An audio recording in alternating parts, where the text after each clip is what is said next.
ರಾಜ್ಯಕ್ಕೆ ಅನುದಾನ ಕೋರಿ ಕೇಂದ್ರಕ್ಕೆ ಪತ್ರ ಬರೆದಂತ ವಿಚಾರ.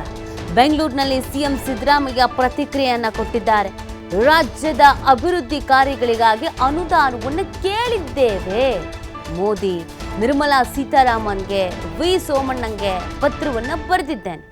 ನೋಡೋಣ ಏನು ಮಾಡ್ತಾರೆ ಅಂತ ಸಿಎಂ ಸಿದ್ದರಾಮಯ್ಯ ಪ್ರತಿಕ್ರಿಯೆ ಕೊಟ್ಟಿದ್ದಾರೆ.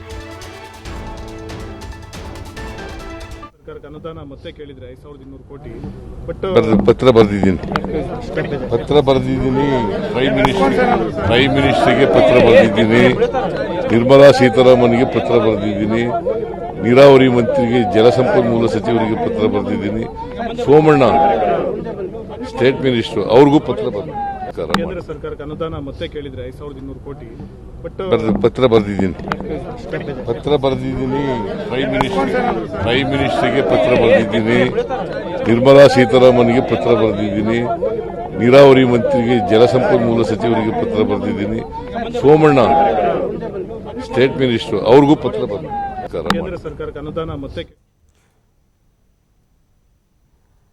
ಅನುದಾನದ ವಿಚಾರಕ್ಕೆ ಸಂಬಂಧಪಟ್ಟಂತೆಗೆ ಪತ್ರವನ್ನು ಬರೆಯಲಾಗಿದೆ ಅನ್ನೋದನ್ನು ಸಿಎಂ ಪ್ರತಿಕ್ರಿಯೆ ಕೊಡ್ತಾ ಇದ್ರು. ಪತ್ರವನ್ನು ಬರೆದಿದ್ದೀವಿ, ನೀರಾವರಿ ಸಚಿವರಿಗೂ ಪತ್ರ ಬರೆದಿದ್ದೀವಿ, PMಗೂ ಪತ್ರ ಬರೆದಿದ್ದೀವಿ, ಹಾಗೆಯೇ ವಿತ್ತ ಸಚಿವರಿಗೂ ಪತ್ರ ಬರೆದಿದ್ದೀವಿ, ಸೋಮಣ್ಣ ಅವ್ರಿಗೂ ಪತ್ರ ಬರೆಯಲಾಗಿದೆ, ನೋಡೋಣ ಅಂತ ಪ್ರತಿಕ್ರಿಯೆಯನ್ನು ಕೊಟ್ಟಿದ್ದಾರೆ. ಹಾಗೆಯೇ DK ಶಿವಕುಮಾರ್ ಅವರ ರಿಯಾಕ್ಷನ್ಸನ್ನು ಕೂಡ ನೀವು ಗಮನಿಸ್ತಾ ಇದ್ರಿ. ಏನೆಲ್ಲ ಯೋಜನೆಗಳು ಬಾಕಿ ಉಳಿದಿದೆ, ಯಾವುದಕ್ಕೆಲ್ಲ ಹಣದ ಅಗತ್ಯ ಇದೆ, ಎಷ್ಟೆಷ್ಟಿದೆ ಅದೆಲ್ಲವನ್ನು ಕೂಡ ಪತ್ರ ಬರೆದಿದ್ದೀವಿ. ಅದಲ್ಲದೆ ನಿರ್ಮಲಾ ಸೀತಾರಾಮನ್ ಅವರಿಗೆ ಕರ್ನಾಟಕದ ಬಗ್ಗೆ ಒಂದು ಸಾಫ್ಟ್ ಕಾರ್ನರ್ ಇದೆ ಅಂತ ನಾವು ಅಂದ್ಕೊಳ್ತೀವಿ ಅನ್ನೋದನ್ನು ಕೂಡ ಹೇಳಿದ್ದಾರೆ. ಬೆಂಗಳೂರು ನಮ್ಮ ರಾಜ್ಯದಿಂದ ಎಷ್ಟು ಕೊಡುಗೆ ಹೋಗ್ತಾ ಇದೆ, ಸೊ ಅದಕ್ಕೆ ಸಂಬಂಧಪಟ್ಟಂತೆ ನಮ್ಮ ಅಭಿವೃದ್ಧಿ ಕಾರ್ಯಗಳಿಗೆ ಕೇಂದ್ರ ಯಾವ ರೀತಿಯಾಗಿ ನೆರವಾಗಬೇಕು, ಸೊ ಅದನ್ನು ನಾವು ಬಯಸ್ತಾ ಇದ್ದೀವಿ, ಅದನ್ನು ನಾವು ಕೇಳ್ತಾ ಇದ್ದೀವಿ ಅನ್ನೋದನ್ನು ಹೇಳಿದ್ದಾರೆ.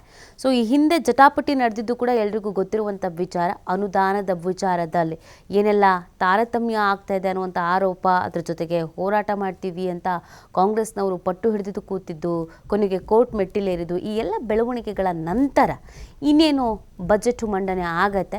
ಸೊ ಅಷ್ಟರ ಒಳಗೆ ನಮ್ಮ ಬೇಡಿಕೆಗಳಿಗೆ ಏನೇನಿದೆ, ನಾವು ಯಾವುದಕ್ಕೆ ಅನುದಾನ ಬಿಡುಗಡೆ ಆಗಲಿ ಅಂತ ಬಯಸ್ತಾ ಇದ್ದೀವಿ, ಅನಿವಾರ್ಯತೆ ಇದೆ, ಅವಶ್ಯಕತೆ ಇದೆ, ಅದನ್ನು ಪತ್ರದ ಮುಖಾಂತರವಾಗಿ ತಿಳಿಸಲಾಗಿದೆ. ಸೊ ಇಷ್ಟು ಯೋಜನೆಗಳು ಬಾಕಿ ಉಳ್ಕೊಂಡಿದೆ, ಅನುದಾನದ ಅವಶ್ಯಕತೆ ಇದೆ, ಇಷ್ಟಿಷ್ಟು ಖರ್ಚಾಗತ್ತೆ, ಈ ಯೋಜನೆಗಳಿಗೆ, ಈ ಕಾರ್ಯಗಳಿಗೆ ಅನುದಾನದ ಬಿಡುಗಡೆಗೆ ಅವಶ್ಯಕತೆ ಇದೆ ಅನ್ನೋದನ್ನು ಪತ್ರ ಬರೆಯಲಾಗಿದೆ.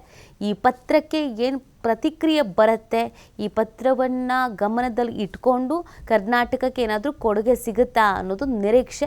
ಪ್ರತಿ ವರ್ಷವೂ ಬಜೆಟ್ ಮಂಡನೆಯ ಸಂದರ್ಭದಲ್ಲಿ ಒಂದಷ್ಟು ನಿರೀಕ್ಷೆಗಳನ್ನು ಇಟ್ಕೊಂಡು ಕಾಯ್ತಾ ಇರ್ತೀವಿ.